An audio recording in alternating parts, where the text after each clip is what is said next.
claimed by Gary D. Morton. I first realised there was something wrong when she kept waking up covered in bruises.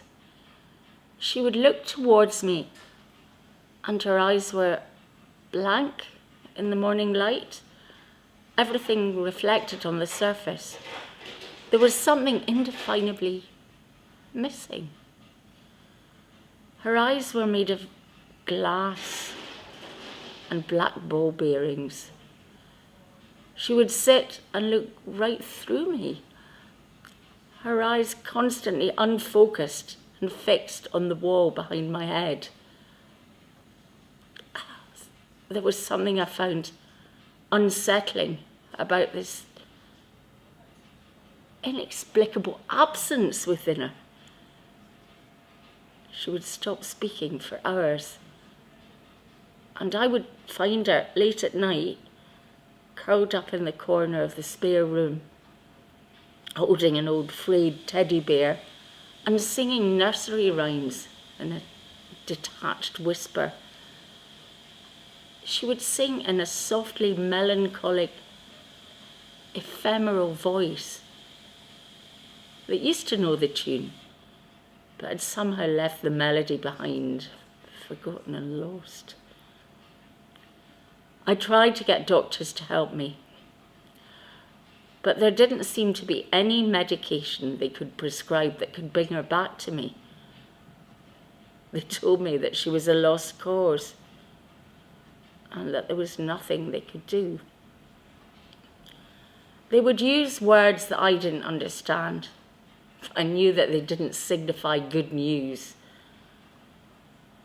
No one ever wants to hear the phrase prolonged psychotic episode when you are clutching a polystyrene cup of lukewarm coffee, shifting uncomfortably in a shabby NHS office with too many files cascading off the shelves and overflowing out of the cabinets, sitting opposite a dishevelled doctor with glasses, missing a lens, and a degenerate smile that suggests he takes an overactive interest in the personal care and intimate hygiene of his patients. There was talk of aggressive rehabilitation and psychological counselling. There was talk of sectioning and short-term detention certificates. There was talk of harming herself and others and being a risk to the community. There was talk of what is in her best interest, suicide watch, and the appropriate cognitive therapy from designated healthcare professionals. There was talk of locking her away in a home with stain-resistant furniture and little brown bottles of pills that make everything better and make the world seem all right again. There was talk of respite care, compulsory treatment orders and mental health tribunals. I refused to listen to them. I couldn't accept that she was lost. She always promised me that she wouldn't end up like her mother, and she made me swear that I wouldn't put her in one of those infernal, shambling zombie palaces. She refused to sleep in piss-stained sheets and wear ill-fitting pyjamas, pretending to enjoy endless afternoon board games with soft, easy listening playing on the radio.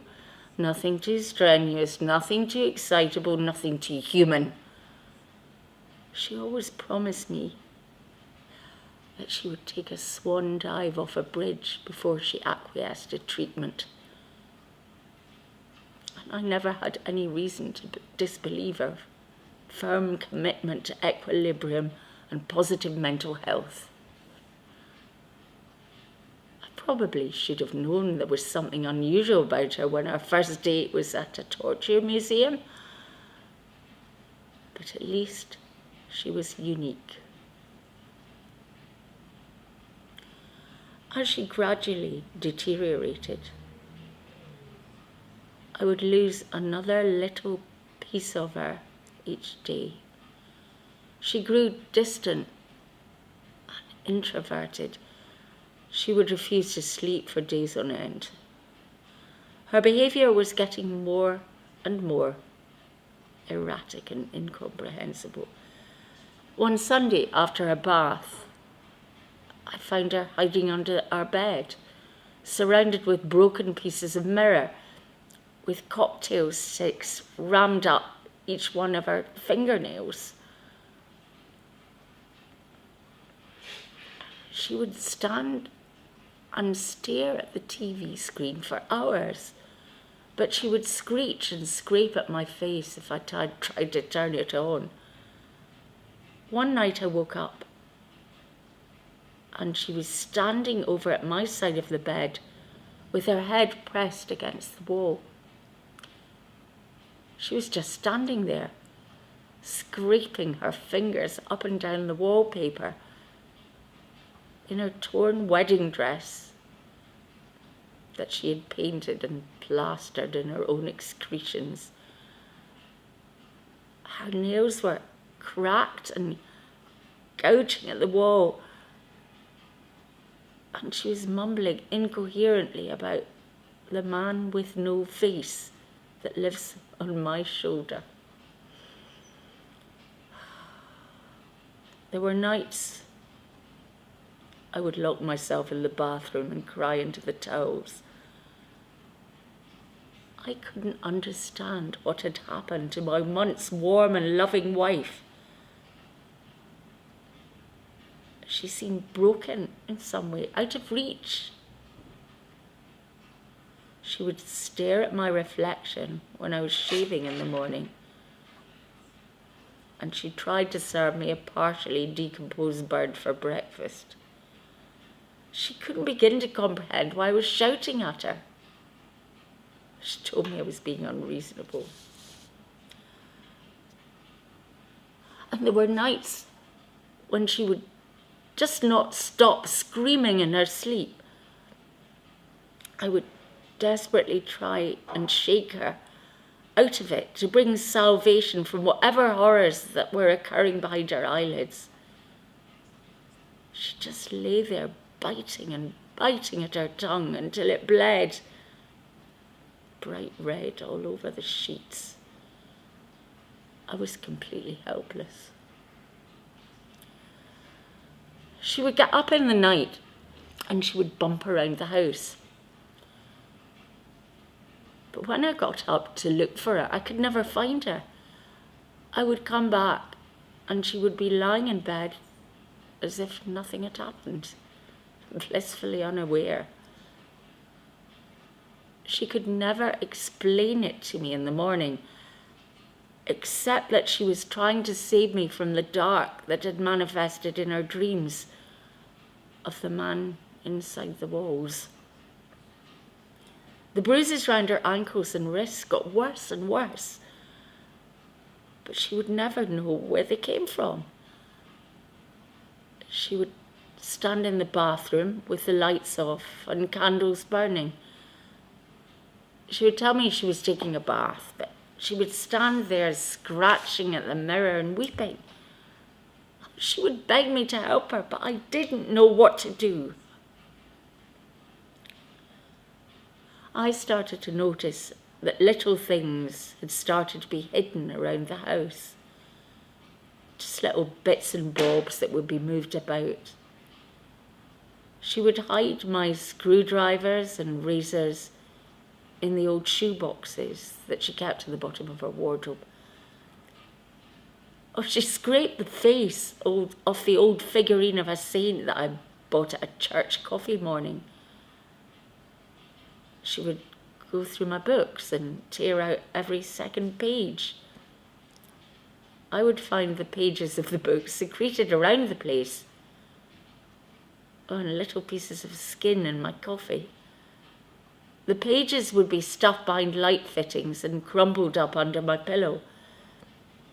She would underline the swear words in thick black marker and wrap the damp pages around my toothbrush.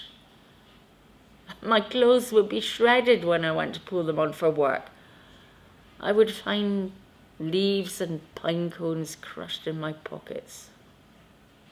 She would fill my shoes with gravel and try to put drills through her nails.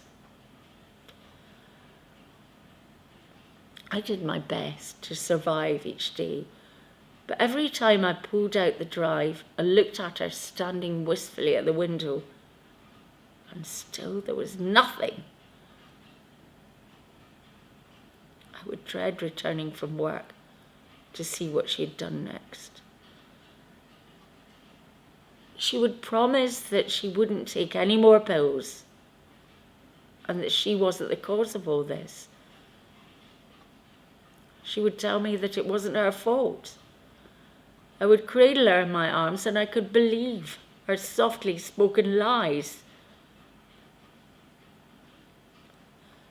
She'd torn my face off, all the framed photographs, and she'd pulled the heads off all of her stuffed animals, poured cleaning over the walls of the spare bedroom and tried to set it alight. I was starting to give in.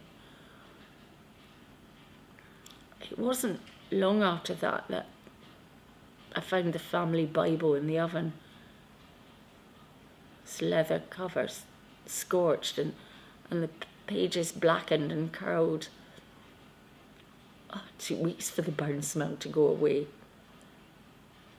I would try and talk to her about her inexplicable behaviour, even get her to remotely recognise her irrationality. But she would just stare vacantly, always just above my right shoulder, and she would laugh and laugh and laugh. She wouldn't stop laughing. It was a hollow, inhuman sound, completely devoid of emotion. That night I woke up at 3:36 a.m. and she was in the kitchen sitting on the tiled floor, completely naked and surrounded by every knife and sharp implement that we had in the house.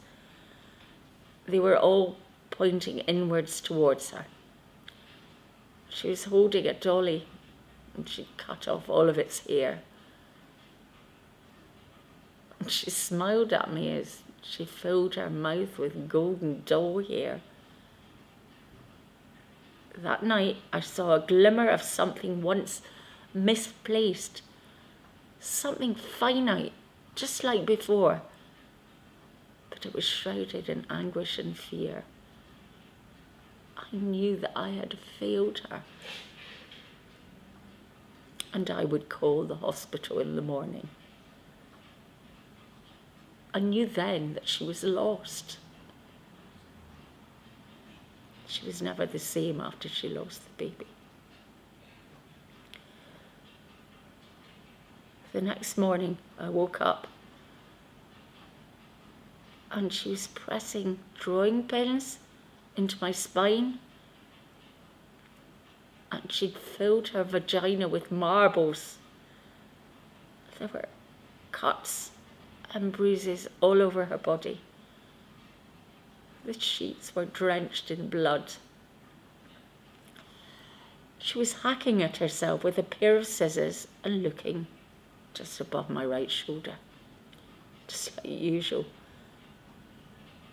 But her eyes were empty, desperate. Oh, she screamed, filled with black, unearthly hatred. And she was pointing up at the ceiling in abject horror. She glared at me with swirling singularities for eyes, and for the first time in months, she looked directly at me. And as her neck snapped backwards, she said, "Now he has come to claim you." And then, all at once, I understood everything.